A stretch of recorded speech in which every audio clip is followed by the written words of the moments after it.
Olá!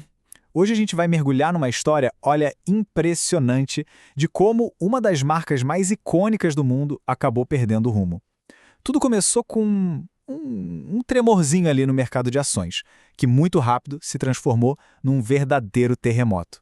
Imagina só, desde o seu pico, quase 200 bilhões de dólares em valor de mercado simplesmente evaporaram. E não foi um erro de sistema, não. Foi o sintoma de uma crise muito profunda.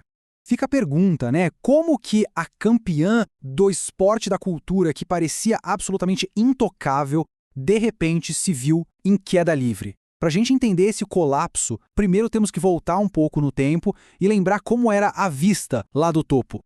Então, vamos lá. Para ter uma ideia real da dimensão dessa queda, a gente precisa primeiro revisitar o auge do poder da Nike, aquele momento em que ela parecia imbatível. Em novembro de 2021, a Nike era praticamente invencível. O valor de mercado da empresa chegou a um pico, assim, inacreditável, de 281 bilhões de dólares. Foi o resultado de décadas construindo a marca, fechando com celebridades e crescendo de forma super agressiva pelo mundo. Mas foi ali, bem no auge do poder, que uma decisão estratégica foi tomada. Uma decisão que começou a desmontar tudo. E aqui que a história começa a virar. A empresa decidiu apostar tudo numa nova direção, uma nova estratégia. E o resultado foi um tiro que saiu pela culatra, de um jeito espetacular. Na época, sob o comando do CEO John Donahoe, que vinha do mundo da tecnologia, a empresa lançou o plano Consumer Direct Acceleration. A ideia era cortar os intermediários, sabe? Construir uma relação direta, digital com os clientes. No papel, pareceu uma ótima ideia, super moderna e eficiente. Mas na prática, foi a primeira pecinha do dominó a cair. E aqui a gente vê o tamanho do problema, como uma única decisão gerou uma cascata de consequências. Ao deixar de lado os parceiros, os produtos da Nike simplesmente sumiram das prateleiras, perderam visibilidade. Ao mesmo tempo, a marca inundou o mercado com seus tênis mais famosos, o que fez com que eles parecessem comuns, sabe? E enquanto a Nike estava distraída com tudo isso, uma nova geração de concorrentes não perdeu tempo. Começou a inovar, a chamar a atenção e a pegar fatias do mercado. O resultado disso tudo? Uma crise de liderança. O estrago já era inegável. Em outubro de 2024, numa tentativa de controlar a crise e recuperar a confiança, a empresa fez uma mudança bem drástica lá no topo, trazendo de volta um nome forte do seu passado. John Donahoe foi demitido.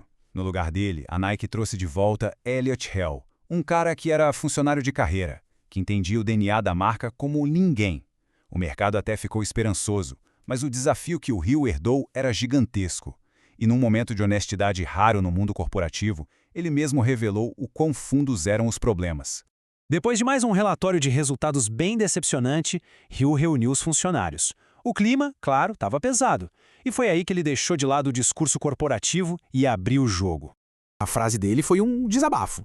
Ele disse: "Eu estou tão cansado, e sei que vocês também estão, de ficar falando sobre consertar este negócio. Eu quero voltar a inspirar, impulsionar o crescimento e me divertir." Isso mostra perfeitamente o nível de exaustão dentro da empresa. Foi uma confissão, né, de que o foco interno tinha mudado da inovação para mera sobrevivência.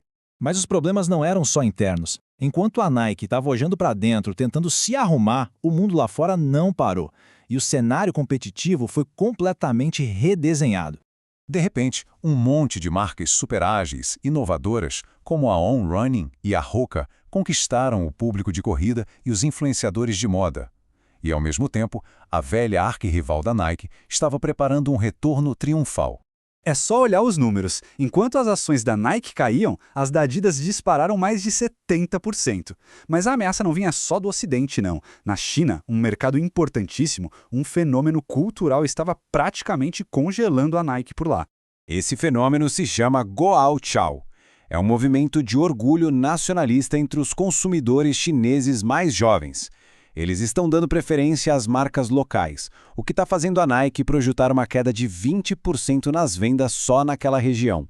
Então, como fica o famoso swoosh nessa história toda? Bom, os desafios são enormes. A empresa está numa virada que, segundo os analistas, está acontecendo devagar demais. E com eventos críticos como a Copa do Mundo de 2026 e as Olimpíadas de 2028 batendo na porta. O problema fundamental aqui é que a Nike nunca vendeu só tênis. Ela vendia uma ideia, uma filosofia, uma sensação. A batalha que ela tem pela frente não é só sobre planilhas e números, é sobre resgatar essa alma cultural, antes que seja tarde demais. E isso nos leva à questão final, a mais importante de todas. Por décadas a marca disse para o mundo inteiro: "Just do it", apenas faça. Agora, o mundo todo está assistindo para ver se a própria Nike ainda consegue fazer jus ao seu slogan lendário. Obrigado por acompanhar esta análise.